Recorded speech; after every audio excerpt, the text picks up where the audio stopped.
মাহে রমজান মাস আসলে অন্য অন্য যে মুসলিম কান্ট্রিগুলো আছে আর বাংলাদেশ, তাদের সাথে তুলনা করলে আকাশ পাতাল ডিফারেন্স দেখা যায়। বাংলাদেশে রমজান মাস আসলে ব্যবসায়ী ভাইদের মুখে হাসি দেখা যায়। 1 টাকার মাল 100 টাকা বিক্রি করে।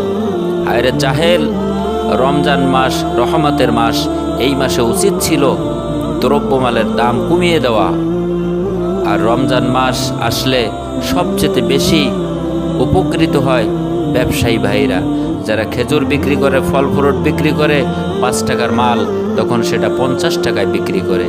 এরপরে ঈদ শেষের দিকে আসবে, যেই কাপড় গুলিস্তান গেলে দেখা যায় এখন 100 টাকা করে চিল্লাইয়া চিল্লাইয়া হ্যান্ড মাইক হাতে নিয়ে বিক্রি করতেছে। সেই 100 টাকার শার্ট রোজার শেষ 10 দিন আসলে বিক্রি করবে, একটা বেচবে 1000 টাকা। হায়রে জাহেল, দুনিয়ার ভিতরে ধোঁকাবাজি করতেছ, কিন্তু এক সময় তোমার যে আল্লাহর সামনে উপস্থিত হতে হবে, আল্লাহর সামনে তোমার হাজির হতে হবে। কুল্লু নাফসিন যায়িকাতুল মাউত সুম্মা ইলাইনা তুরজাউন। তোমার যখন মৃত্যু হবে, মৃত্যুর পরে তোমাকে একদিন আল্লাহর সামনে তোমার হাজির হতে হবে। ওই দিন তুমি কি উত্তর দেবে আল্লাহকে? ওই দিন তুমি কি উত্তর দিবে আল্লাহকে? তোমার ভিতরে কি একটু ভয় হয় না যে মাহে রমজান মাস, এই মাসে আল্লাহর রহমত নাজিল হয়, এই মাসে কোরআন নাজিল হয়েছে, এই মাসে আসমানি কিতাব নাজিল হয়েছে, এই মাসে আমরা একটু মানুষের জন্য ছাড় দিই, সহানুভূতি দেখাই, করুণা দেখাই।